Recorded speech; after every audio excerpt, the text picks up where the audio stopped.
आज आपण वेतन प्रशासनाचे महत्त्व आणि फायदे. तर वेतन प्रशासनाचे महत्त्व आणि फायदे कोणते आहेत? तर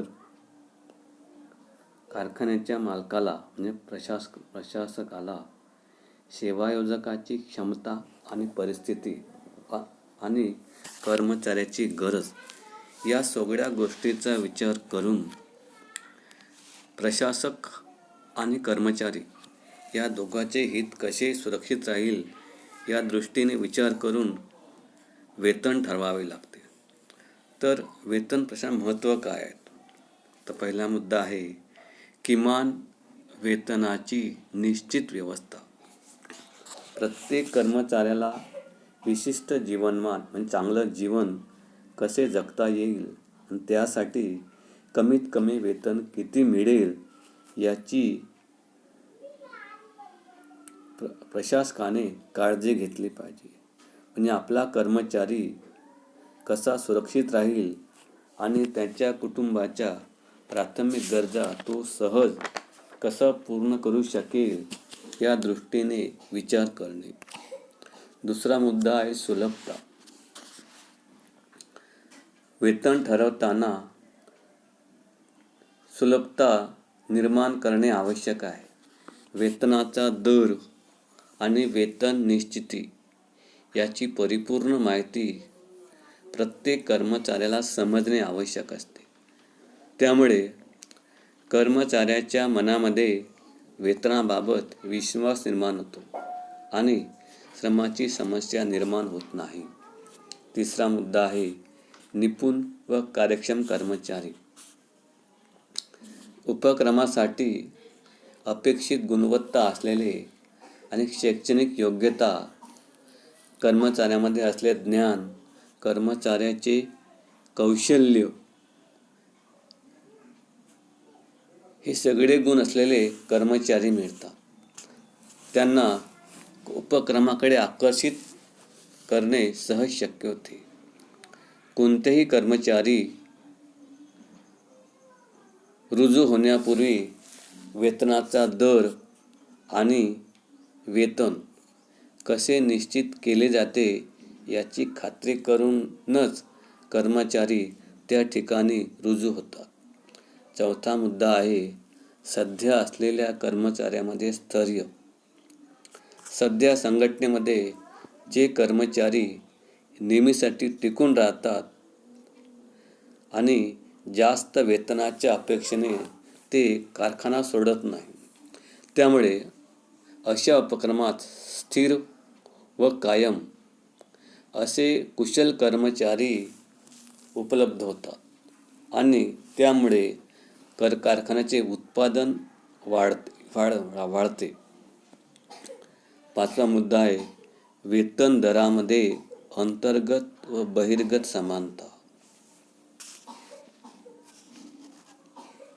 विशिष्ट कार्यासाठी आणि पदासाठी स्थापन केलेल्या वेतन दराच्या बाबतीत समानता साधली जाते. त्यामुळे विशिष्ट काम करणाऱ्या कर्मचाऱ्यांना एका दराने वेतनाचे शोधन करून समानता साधली जाते. सहावा मुद्दा आहे कार्याचे स्वरूप. कंपनीत काम करणारे कर्मचारी त्यांची जबाबदारी काय आहे, त्यांचे उत्तरदायित्व काय आहे या सर्व गोष्टीचा विचार घेऊन कर्मचाऱ्याचे वेतन निश्चित केले जाते.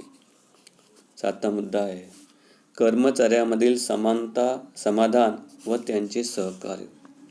आपले कर्मचारी समाधानी आहेत का आणि कर्मचारी आपले काम प्रामाणिकपणे व जबाबदारीच्या भावनेतून करतात का, त्या दृष्टीने आपल्या कंपनीचे मालक आणि कर्मचारी यांचे सहकार्य प्राप्त होते. त्यामुळे कार्याचा दर्जा श्रेष्ठ राहतो आणि उत्पादन खर्चामध्ये घट होत असते. आठवा आहे प्रगतीसाठी संधी. कर्मचाऱ्यांना त्यांची क्षमता काय आहे, आपली योग्यता काय आहे, आपले कौशल्य आणि यानुसार पदोन्नती, अधिक जबाबदारीची जागा, इतर प्रगतीच्या पोषक संधी उपलब्ध होतात. त्यामुळे प्रत्येक कर्मचारी अधिक कार्यक्षमतेने कार्य करतो आणि कार्य करण्यासाठी प्रोत्साहित होतात. वेतनाची नियमितता. सर्व कर्मचाऱ्यांना एकाच वेळी आणि एकाच दिवशी वेळेवर शोधन केले जाते. त्यामुळे प्रत्येक कर्मचारी व सेवायोजक दोघांनाही आपल्या खर्चाचे नियोजन करणे शक्य होते. श्रम अंदाजपत्रक व खर्चावर नियंत्रण. वेतनपट प्रशासनाला वेतनावर अपेक्षित खर्च किती आहे आणि त्या दृष्टीने एक अंदाजपत्रक तयार करता येते आणि वेतनावर किती खर्च होईल आणि त्यावर नियंत्रण ठेवणे प्रशासकाला शक्य होते. त्यानंतर औद्योगिक शांतता. कर्मचाऱ्यांना योग्य दराने मोबदला मिळत असल्यामुळे औद्योगिक संघर्ष निर्माण होत नाही. म्हणजे कर्मचारी संप करत नाही आणि कर्मचारी व सेवायोजक यांच्यातील संबंध चांगले राहतात आणि औद्योगिक शांतता टिकून राहते. त्यामुळे उत्पादन वाढते आणि कुठलाही संघर्ष कारखान्यात निर्माण होत नाही. त्यानंतर आपण पाहू कार्यमूल्यांकन, अर्थ व व्याख्या. कार्यमूल्यांकन म्हणजे काय? तर कर्मचारी आपली पूर्ण शारीरिक क्षमता आणि मानसिक क्षमता यांचा विचार करून कार्याचा मोबदला निश्चित केला जातो. त्याला कार्यमूल्यांकन असे म्हणतात. कार्याच्या तुलनेत विशिष्ट कार्याचे मूल्यांकन करण्याची पद्धत म्हणजे कार्यमूल्यांकन होय. कंपनीमध्ये विविध कार्याचे स्वरूप निश्चित करणे आणि कर्मचाऱ्यांना द्यावयाची मजुरी ठरवणे हा एक कार्यमूल्यांकनाचा उद्देश असतो. नंतर कार्यमूल्यांकनाची व्याख्या. उपक्रमात प्रत्येक कार्याचे सापेक्ष मूल्य निश्चित करण्यासाठी आणि त्या कार्याची योग्य आधारभूत मजुरी ठरवण्यासाठी केलेला प्रयत्न म्हणजे कार्यमूल्यांकन होय. दुसरी व्याख्या आहे प्राध्यापक जॉन शुबिन यांच्यानुसार मजुरी आणि वेतन यातील अंतर माहीत करून घेण्यासाठी कोणत्याही व्यवसायामधील सामान्य तत्त्वाच्या आधारावर कार्याचे सापेक्ष मूल्य आणि महत्त्व मोजण्याची व्यवस्थित कार्यपद्धती म्हणजेच कार्यमूल्यांकन होय. तर या व्याख्येवरून कार्यमूल्यांकनाची वैशिष्ट्ये कोणती आहेत? ती वैशिष्ट्ये पुढीलप्रमाणे आहे. नंबर 1, कामाचा मोबदला निश्चित करण्याची कार्यमूल्यांकन ही वैज्ञानिक पद्धती आहे. म्हणजे वैज्ञानिक पद्धतीनुसार कामाचा मोबदला निश्चित केला जातो. 2, या कार्यपद्धतीद्वारे संस्थेतील प्रत्येक पदाचे किंवा प्रत्येक कार्याचे सापेक्ष मूल्य निश्चित केले जाते. 3, प्रत्येक कार्यात समाविष्ट असणाऱ्या जबाबदाऱ्या आणि उत्तरदायित्व निश्चित केले जाते. म्हणजेच प्रत्येक कर्मचाऱ्यावर कोणत्या जबाबदाऱ्या सोपवल्या आहेत आणि त्यांची जबाबदारी काय आहे हे कार्यमूल्यांकनात ठरवले जाते.